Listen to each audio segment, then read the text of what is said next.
नमस्कार दोस्तों, आज की तारीख है 5 जुलाई और दिन है सोमवार। सोमवार को हम हिस्ट्री का डिस्कशन करते हैं। हिस्ट्री में आज मैंने जो टॉपिक आपको बताया था, वो टॉपिक मैंने बताया था भारतीय प्रेस का विकास। शिक्षा का विकास शायद मैंने नहीं बताया था।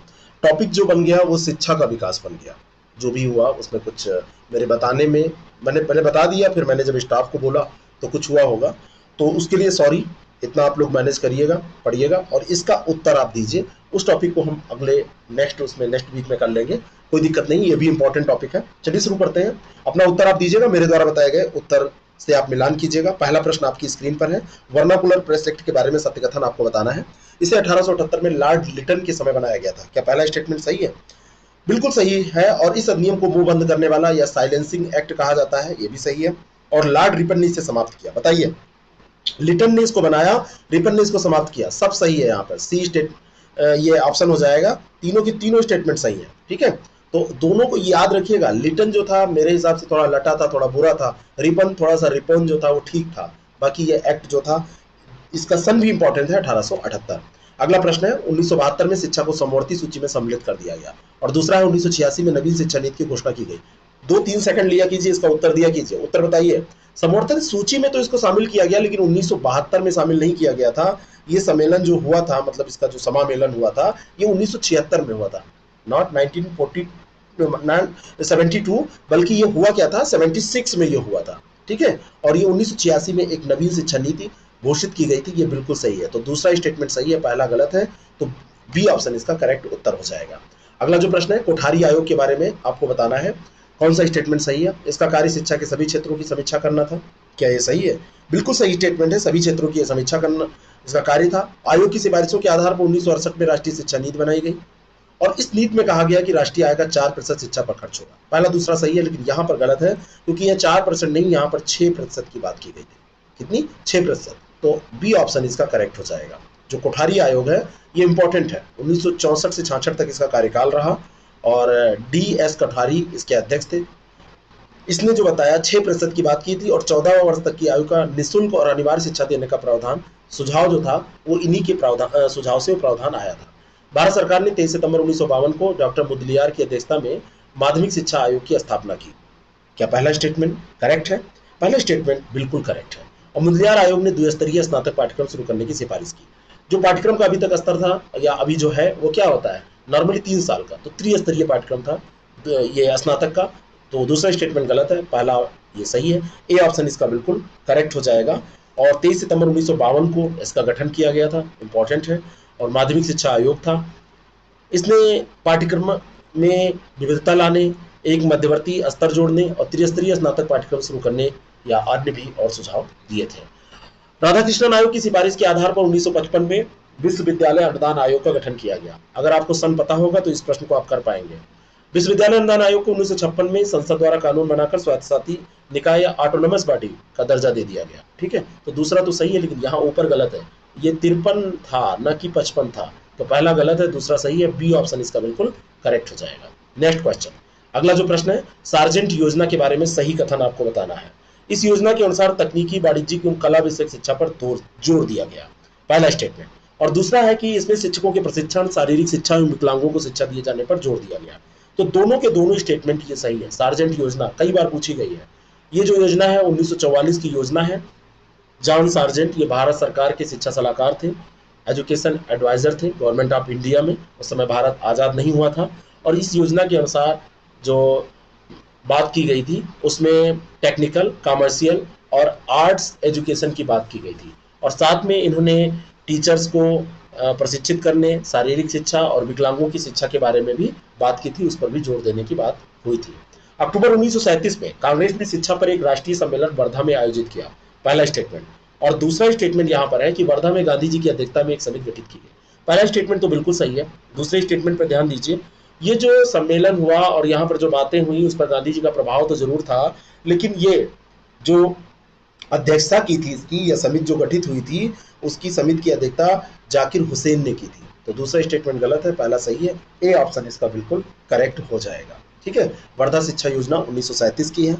अक्टूबर 1937 में कांग्रेस ने राष्ट्रीय शिक्षा पर एक राष्ट्रीय सम्मेलन वर्धा में आयोजित किया था। जाकिर हुसैन की अध्यक्षता में एक समिति गठित की गई थी और इस समिति के गठन का मूल उद्देश्य था गतिविधियों के माध्यम से शिक्षा प्राप्त करना। To get education through activities, activities की बात इन्होंने की थी। और ये जो सिद्धांत था, ये जो प्रिंसिपल था, ये गांधी जी के विचारों से प्रभावित था, गांधी जी के थॉट से इंफ्लुएंस था। ठीक है। निम्नलिखित में से किस समिति की सिफारिश के आधार पर 1935 ईस्वी में केंद्रीय शिक्षा सलाहकार बोर्ड का पुनर्गठन किया गया? अगला जो ये प्रश्न है इसका उत्तर आपको देना है। 1935 में केंद्रीय शिक्षा सलाहकार बोर्ड का जो पुनर्गठन किया गया था वो हार्टून समिति की सिफारिश के आधार पर किया गया था। बी ऑप्शन इसका करेक्ट हो जाएगा। हार्टून समिति का गठन 1929 में किया गया था। विश्वविद्यालय को अपने सुझाव इसने दिए थे और इसमें ऐसे ही छात्रों को प्रवेश और उनके लिए उच्च शिक्षा की व्यवस्था करने की बात की थी जो वास्तव में एलिजिबल हो, जो योग्य हो, है ना। और 1935 में केंद्रीय शिक्षा सलाहकार बोर्ड का पुनर्गठन इन्हीं की समिति की जो सिफारिशें थी उन्हीं के आधार पर किया गया था। नेक्स्ट क्वेश्चन, निम्नलिखित कथनों पर विचार करें। हार्टून समिति का गठन 1929 में किया गया, बिल्कुल सही है। और हार्टून समिति ने प्राथमिक शिक्षा के महत्व की बात की थी। पहला स्टेटमेंट तो बिल्कुल सही है, कोई दो राय नहीं है। लेकिन हार्टून समिति ने प्राथमिक शिक्षा की बात की थी या नहीं की थी? बिल्कुल की थी, ये भी सही है। प्राथमिक शिक्षा के इंपॉर्टेंस की बात की थी, इसने बताया था कि प्राइमरी एजुकेशन का क्या इंपॉर्टेंस है। तो दोनों के दोनों स्टेटमेंट यहाँ पर सही है, सी इसका करेक्ट आंसर हो जाएगा। 1929 में, याद करिएगा, माध्यमिक शिक्षा के बारे में इसने बात की, लेकिन इसने प्राथमिक शिक्षा के महत्व की बात की थी। मैट्रिक स्तर पर विशेष बल दिया था, लेकिन ऐसा नहीं कि प्राथमिक की बात इन्होंने नहीं की थी। ठीक है। ग्रामीण अंचलों में विद्यालयों को समिति के ने वर्नाकुलर मिडिल स्तर के स्कूल पर ही रोककर उन्हें व्यावसायिक या फिर औद्योगिक शिक्षा देने का सुझाव दिया था। वोकेशनल और इंडस्ट्रियल एजुकेशन की बात इसने की थी, है ना, जो भी मतलब ग्रामीण अंचल के स्कूल हैं उनको भी। अगला जो प्रश्न है, सैडलर आयोग, विश्वविद्यालय आयोग के बारे में निम्नलिखित तथ्यों पर विचार करें। सैडलर आयोग का गठन 1917 में, पहला स्टेटमेंट, 1917 ईस्वी में कलकत्ता विश्वविद्यालय की समस्याओं के अध्ययन के लिए डॉक्टर एम.ई. सैडलर के नेतृत्व में किया गया था। बिल्कुल सही स्टेटमेंट है। इस आयोग ने दो भारतीय, डॉक्टर आशुतोष मुखर्जी और डॉक्टर जियाउद्दीन अहमद थे, याद करिए, बिल्कुल ये भी सही है। और इस आयोग ने कलकत्ता विश्वविद्यालय के साथ माध्यमिक और स्नातकोत्तरीय शिक्षा पर भी अपना मत व्यक्त किया। यानी कि कलकत्ता यूनिवर्सिटी के बारे में तो इसने मत दिया ही था, साथ में सेकेंडरी एंड पोस्ट ग्रेजुएट जो एजुकेशन है, पीजी एजुकेशन, उसके बारे में भी बात की थी। बताइए, तो ये तीनों के तीनों स्टेटमेंट सही है। जब बहुत ज़्यादा स्टेटमेंट, कठिन स्टेटमेंट दिए जाते हैं, ज़्यादा बड़ा होता है लेंदी, तो लगभग ये सही होते हैं। बस थोड़ा सा बड़ा मिस्टेक कोई आप देख लीजिए ना हो तो डी ऑप्शन इसका करेक्ट है। ये कुछ ट्रिक है जो आपको करते करते आएंगे। नेक्स्ट क्वेश्चन, अगला जो प्रश्न है, सन 1902 में विश्वविद्यालय की स्थिति को जांचने के लिए टॉमस रायले की अध्यक्षता में एक आयोग बनाया गया। टॉमस रायले की अध्यक्षता में, बिल्कुल सही स्टेटमेंट है। और दूसरा है कि इनकी सिफारिशों के आधार पर 1904 में जब इन्होंने सिफारिशें दी तो विश्वविद्यालय अधिनियम पारित किया गया था भारत का, है ना। इंडियन यूनिवर्सिटीज एक्ट पास किया गया था 1904 में। ठीक है, तो ये ध्यान रखिएगा, ये दोनों के दोनों स्टेटमेंट सही हैं, सी ऑप्शन इसका बिल्कुल करेक्ट हो जाएगा। अगला जो प्रश्न है, पंजाब विश्वविद्यालय की स्थापना 1887 में की गई थी। भारत में जब कांग्रेस की स्थापना हुई थी, जस्ट उसके बाद की बात हो रही है कि 1987 में नहीं, उसके पहले कांग्रेस की स्थापना के पहले पंजाब विश्वविद्यालय की स्थापना हो गई थी। पहला गलत है, इलाहाबाद विश्वविद्यालय की स्थापना 82 दिया है, ये उसके बाद हुई थी, 1887 में हुई थी। ये उल्टा लिखा हुआ है, पंजाब विश्वविद्यालय 82 और इलाहाबाद विश्वविद्यालय 87। डी ऑप्शन इसका बिल्कुल करेक्ट हो जाएगा। इलाहाबाद विश्वविद्यालय आज एक केंद्रीय विश्वविद्यालय है। नेक्स्ट क्वेश्चन, निम्नलिखित कथनों पर विचार करें। 1882 में सरकार ने डब्ल्यू हंटर की अध्यक्षता में एक आयोग का गठन किया था और हंटर आयोग की समीक्षा का कार्य विश्वविद्यालयी शिक्षा से था। पहला स्टेटमेंट तो बिल्कुल सही है, 1882 की बात है, कई बार ये सन देके पूछा गया है। लेकिन जो हंटर आयोग की बात है, ये प्राथमिक एवं माध्यमिक शिक्षा तक ही सीमित था, विश्वविद्यालय शिक्षा, यूनिवर्सिटी एजुकेशन से इसका कोई लेना देना नहीं था। तो दूसरा गलत है, पहला सही है, ए ऑप्शन इसका बिल्कुल करेक्ट हो जाएगा। डब्ल्यू हंटर की अध्यक्षता में जो ये गठित हुआ, माध्यमिक शिक्षा और प्राथमिक शिक्षा, प्राइमरी एंड सेकेंडरी एजुकेशन से रिलेटेड था, यूनिवर्सिटीज से इसका कोई संबंध नहीं था। जेईडी बेथुन ने कब कलकत्ता में स्त्री शिक्षा को बढ़ावा देने के लिए बेथुन स्कूल की स्थापना की? तो ये जो बेथुन स्कूल है, ये स्थापित कब हुआ था, ये पूछा जा रहा है। तो 1849 में इसकी स्थापना की गई थी।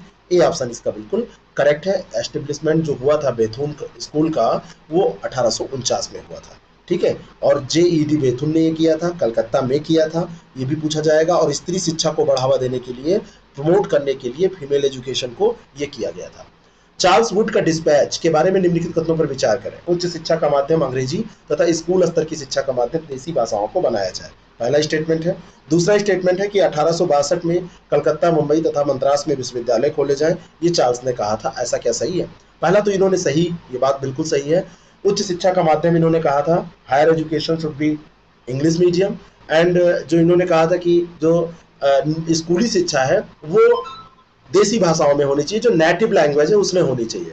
बाकी जो दूसरा स्टेटमेंट है, दूसरा स्टेटमेंट इसलिए गलत है, इन्होंने कहा था 1857 ईस्वी में कलकत्ता, मुंबई और मद्रास में विश्वविद्यालय, मतलब जो इन्होंने बात कही थी तो 1857 में खोले गए थे ना 1862 में, तो दूसरा स्टेटमेंट गलत है। ए ऑप्शन इसका बिल्कुल करेक्ट हो जाएगा। 1857 यहाँ पर दिया होता तो सही होता। 1857 में यहाँ पे विश्वविद्यालय खोले गए। बाद में सभी प्रांतों में धीरे धीरे शिक्षा विभाग की स्थापना की गई।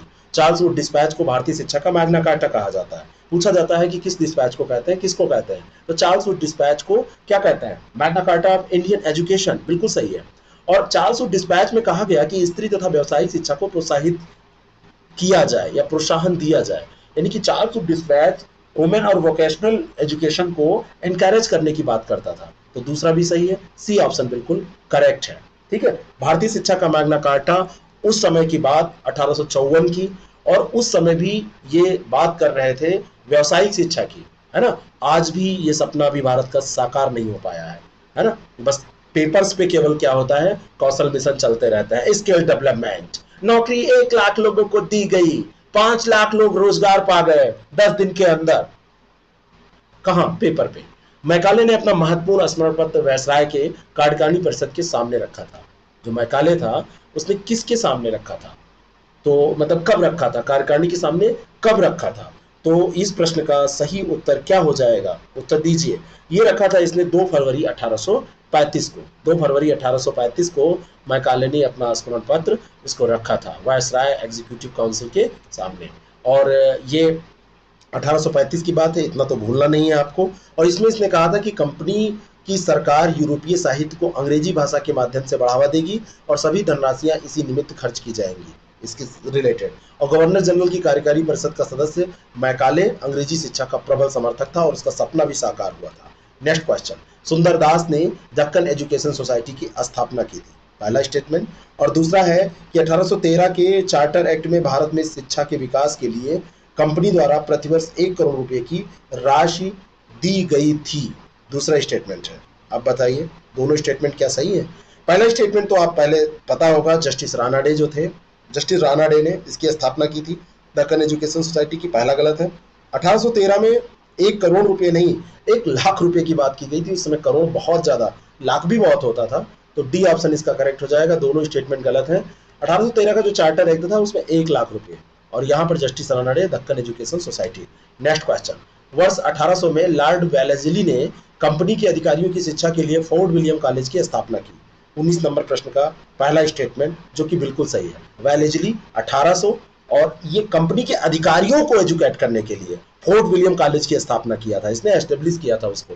राजा राममोहन राय के प्रयास से 1817 में कलकत्ता हिंदू कॉलेज की स्थापना हुई, दूसरा स्टेटमेंट भी बिल्कुल सही है। एफर्ट किया था राजा राममोहन राय ने, कलकत्ता में हुआ था, हिंदू कॉलेज नाम था 1817। दोनों के दोनों स्टेटमेंट सही है, सी ऑप्शन इसका बिल्कुल करेक्ट हो जाएगा। बहुत बढ़िया ये प्रश्न है, ध्यान रखिएगा। और अंतिम प्रश्न है आज के टॉपिक का, 1781 में वारेन हेस्टिंग्स ने कलकत्ता मदरसा की स्थापना की थी। वारेन हेस्टिंग्स पहला सही है, 1781 स्टेटमेंट से कई क्वेश्चन बनेंगे। कलकत्ता मदरसा, कलकत्ता मदरसा का उद्देश्य मुसलमानों को राष्ट्रवाद की शिक्षा देना था ना।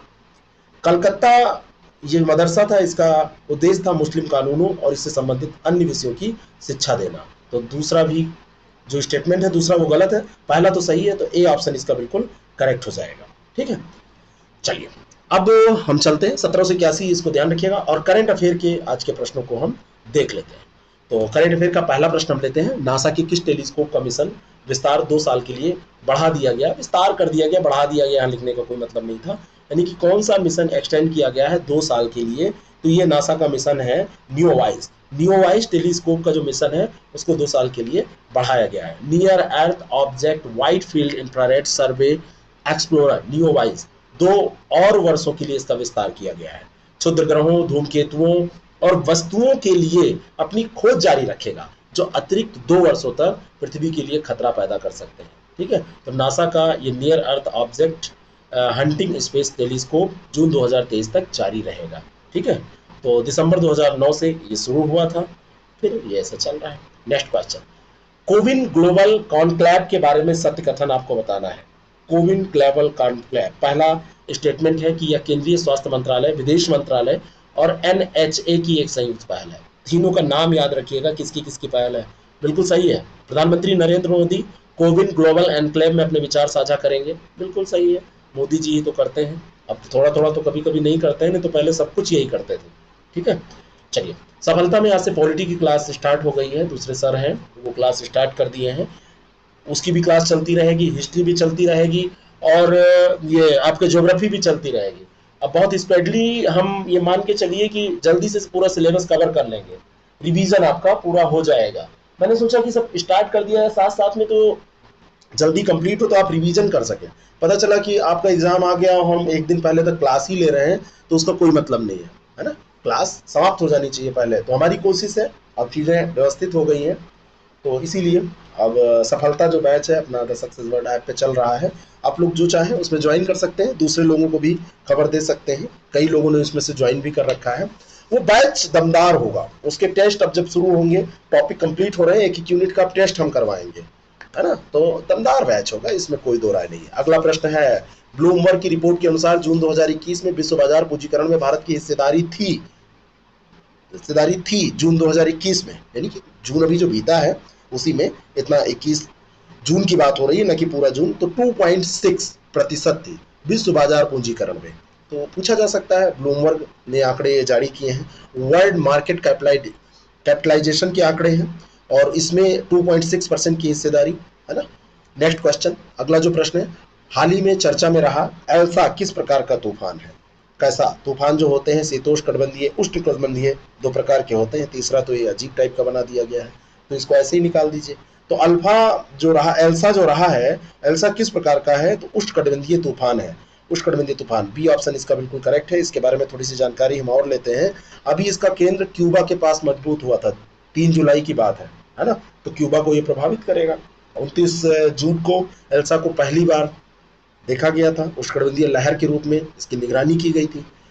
2005 में तूफान एमिली के बाद पूर्वी कैरिबियन सागर में जुलाई का सबसे बड़ा मजबूत तूफान ये अभी तक का रहा है, इसलिए पूछा जा सकता है। अगला जो प्रश्न है, निपुण भारत पहल के बारे में सत्य कथन है। एक चीज बताएं, चीजें बहुत होती है, पढ़ना उसमें से छांट के होता है। तो इसमें जो मैं छोड़ देता हूं आप उसको पढ़ जरूर लिया कीजिए, लेकिन जो मैं पढ़ता हूं, जो मैं बताता हूं, जो मैं डिस्कस करता हूं, उस चीज को जरूर आप ध्यान दिया कीजिए। इसे प्रारंभिक चरण के छात्रों के लिए लॉन्च किया गया, निपुण भारत पहल, पहला स्टेटमेंट। क्या ये सही है? सोच कर बताइएगा, क्या सही है? और मैं मजाक नहीं कर रहा हूं, सोच कर बताइएगा। और निपुण भारत पहल केंद्र सरकार के स्कूली शिक्षा विभाग द्वारा लागू की जाएगी। दोनों सही है, सी ऑप्शन इसका बिल्कुल करेक्ट है। अगला जो प्रश्न है, इसमें आप देख लीजिए, निपुण का अर्थ क्या है। National initiative for proficiency in reading with understanding and numeracy. ठीक है, यह पहल स्कूली शिक्षा कार्यक्रम समग्र शिक्षा का एक हिस्सा होगी और भारत पहल जो ये है, निपुण भारत पहल, केंद्र सरकार के स्कूली शिक्षा विभाग द्वारा लागू की जाएगी। ठीक है, और इसे लागू करने के लिए सभी राज्यों, केंद्र शासित प्रदेशों में राष्ट्रीय, राज्य, ब्लॉक और सब जैसे स्तर होते हैं उनका निर्धारण किया जाएगा। अगला जो प्रश्न है, project bold bamboo oasis on lands in drought हाल ही में भारत के किस राज्य में शुरू किया गया। तो ये जो प्रोजेक्ट है ये शुरू किया गया राजस्थान में। ए ऑप्शन इसका करेक्ट है। बंबू से याद रखिएगा, बंबू कहाँ, राजस्थान में। Bamboo oasis on lands in drought, सूखे की बात हो रही है, तो ये इसको राजस्थान में शुरू किया गया। और ये जो प्रोजेक्ट है खादी और ग्रामोद्योग उद्योग आयोग की एक परियोजना है जो शुष्क और अर्ध शुष्क भूमि क्षेत्रों में बांस आधारित ग्रीन पैच बनाने का प्रयास करती है। ठीक है, और राज्य स्थान का एक उदयपुर का जो क्षेत्र है, जिला है, तो वहाँ पे निचला मंडवा, वहाँ पे आदिवासी गांव है, वहाँ से इसको लॉन्च किया गया है ना। और मरुस्थलीकरण को कम करने का प्रयास इसमें किया जाएगा, साथ में आजीविका के साधन भी इसमें मिलेंगे। और स्वतंत्रता के 75 वर्ष आज़ादी का अमृत महोत्सव मनाने के लिए ये जो KYIC है, इसने खादी बांस महोत्सव के हिस्से के रूप में इसको लॉन्च किया है। अगला जो प्रश्न है, हाल ही में उत्तराखंड के 11वें और सबसे युवा मुख्यमंत्री कौन बने। तो ये प्रश्न, ये सबसे युवा का मतलब पूरे भारत में नहीं, ये वहाँ के हैं, उत्तराखंड के। तो इनका नाम क्या है? पुष्कर सिंह धामी। पुष्कर सिंह धामी, सी ऑप्शन इसका करेक्ट है। कल अमिताभ ठाकुर जी ने अपने फेसबुक वॉल पे, मतलब फेसबुक पोस्ट में इनकी कुछ मदिरा पान करते हुए फोटो लगाई थी। व्यक्तिगत तौर पे ठीक है, अपना ये कुछ कर सकते हैं, मैं अमिताभ जी का विरोध नहीं कर रहा हूँ, बहुत बड़ी शख्सियत है, छात्रों के लिए बड़ा काम उन्होंने किया है, लेकिन व्यक्तिगत लाइफ किसी की हो सकती है, कभी थोड़ा सा गुनगुना गुनगुना मन हो गया, ले लिया, तो उसको कोई शेयर नहीं करना चाहिए। सी ऑप्शन इसका बिल्कुल करेक्ट है, अगर वो दारू थी तो। बाकी वो नींबू की लेमन टी भी हो सकती है, नींबू की चाय। पुष्कर धामी 1975 में जन्मे, 11वें और सबसे कम उम्र के उत्तराखंड के मुख्यमंत्री बनने जा रहे हैं। उधम सिंह नगर जिले की खटीमा निर्वाचन क्षेत्र से ये वहाँ के विधायक थे।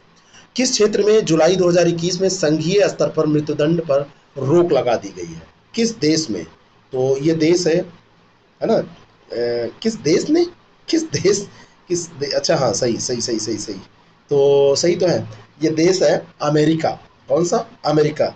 तो जुलाई 2021 में संघीय स्तर पर मृत्युदंड पे रोक लगा दी गई है, यानी कि यहाँ पे अमेरिकी राष्ट्रपति जो बाइडेन है, उन्होंने कहा है कि वह संघीय स्तर पर मृत्युदंड की समाप्ति के लिए कानून बनाएंगे और राज्यों को इसका पालन करने के लिए प्रोत्साहित करेंगे। वहाँ पे राज्य अपने आप भी निर्णय लेते हैं और वहाँ का जो सिस्टम है सब थोड़े से मजबूत है वहाँ के। तो अब उन, खैर जब यहाँ पे हो जाएगा तो राज्य भी क्यों करेंगे। अगला जो प्रश्न है, हाल ही में किस राज्य सरकार ने क्लाउड बेस्ड स्वास्थ्य परियोजना शुरू करने की घोषणा की है? 29 नंबर ये प्रश्न है, कौन से राज्य ने की है? तो ये क्लाउड बेस्ड स्वास्थ्य परियोजना शुरू करने की जो घोषणा है वो किया है दिल्ली ने। ठीक है, ए ऑप्शन इसका करेक्ट है। मैं आपको बताना चाहता हूँ कि अपनी 8 तारीख से एक महासंग्राम टेस्ट सीरीज स्टार्ट होने वाली है और इस टेस्ट सीरीज में आप लोग पार्टिसिपेट करिए और इसमें क्वेश्चंस आपको पूरा करंट अफेयर सहित पूरा कवर कराया जाएगा। बढ़िया प्रश्न इसमें रखे जाएंगे जो आपके एग्जामिनेशन के मुताबिक बनाए जाएंगे। जो मुझे सूचनाएं आजकल मिली हैं कि मिल रही हैं कि कैसा पेपर आएगा, उसके आधार पर तो इसमें आप लोग पार्टिसिपेट करिए। और 15 जुलाई से हमारा आर का हिंदी और जीएस का अलग अलग टेस्ट सीरीज का प्रोग्राम महासंग्राम के नाम से ही आर का शुरू हो रहा है। तो दिल्ली सरकार ने क्लाउड आधारित स्वास्थ्य देखभाल सूचना प्रबंधन प्रणाली हिस्म, health care information management system शुरू करने की घोषणा की है। और ये जो प्रणाली होगी इसमें क्या किया जाएगा? इसमें राज्य के प्रत्येक नागरिक को सरकारी स्वास्थ्य सेवाओं के लाभों की उपलब्धता सुनिश्चित करने के लिए ई स्वास्थ्य कार्ड जारी किए जाएंगे। ठीक है, जिससे कि रोगी की देखभाल जो भी आपूर्ति होती है वो सब बाधित ना हो, है ना, सप्लाई चेन बाधित ना हो, हॉस्पिटल एडमिनिस्ट्रेशन जिससे सही चल पाए, प्लानिंग सही से हो पाए, बजटिंग सही से हो पाए, तो ये सारी बैकएंड सर्विसेज जो होती है वो सब सही से हो पाए। अंतरिक्ष यात्रा करने वाली भारत में जन्मी दूसरी महिला का नाम क्या है? तो भारत में जन्मी की बात हो रही है, कल्पना चावला भारत में जन्मी थी। उन्होंने 2003 में अंतरिक्ष यात्रा के दौरान अपनी जान खो दी थी, अपनी जान, और ये बड़ा दुख की बात है। अब ये शीर्षा बांदला है जो कि कोई वैसे मिशन पे नहीं जा रही हैं, ये अंतरिक्ष यात्रा करने वाली भारत में जन्मी दूसरी महिला बनने जा रही हैं, शीर्षा बांदला। 11 जुलाई को ये जा रही हैं आकाश में। और अभी आपने एक दिन मैंने क्वेश्चन डिस्कस किया था, अमेजन के फाउंडर जेफ बेजोस जो है वो भी 9 दिन पहले अंतरिक्ष, मतलब वो जाने वाले हैं, तो उनके 9 दिन पहले ये लोग कह रहे हैं कि अब हम लोग पहले ही जाके रिकॉर्ड बना देंगे। ठीक है, तो अभी ये जल्दी ही घोषणा की गई है। और ये ब्रॉन्सन्स कंपनी है, तो जेफ बेजोस को पीछे छोड़ने के लिए ऐसा वो कर रही है। वर्जिन गैलेक्टिक कंपनी के फाउंडर हैं रिचर्ड ब्रांसन, तो उन्होंने ये अभी घोषणा की है, उन्हीं के साथ ये सिरसा जाएंगी। आंध्र प्रदेश में इनका जन्म हुआ था, बांदला सिरसा बांदला का। और बीएसएस यूनिटी के जो 6 अंतरिक्ष यात्री हैं उनमें से एक मेंबर ये भी हैं, और साथ में इसमें ब्रॉन्सन भी हैं, रिचर्ड ब्रॉन्सन। देखिए अभी लोग यात्रा करने जा रहे हैं, हम लोग भी सोच रहे हैं जाएं एक दिन। डेली 30 अच्छे से चलाइए, तो फिर आप लोगों को नौकरी मिल जाए, फिर गुल्लक बनाया जाए एक, उसमें पैसे इकट्ठा किए जाए, फिर हम लोग ये सब फीस भर के फिर जाएं, है ना। और स्वस्थ भी रहिए, थोड़ा सा बीपी वगैरह सही रहना चाहिए, और थोड़ा सा मतलब हिम्मत भी होनी चाहिए। तो आप लोग प्रैक्टिस करते रहिए, बाकी हम लोग ले चलेंगे, डेली 30 की पूरी टीम चलेगी। Thank you so much.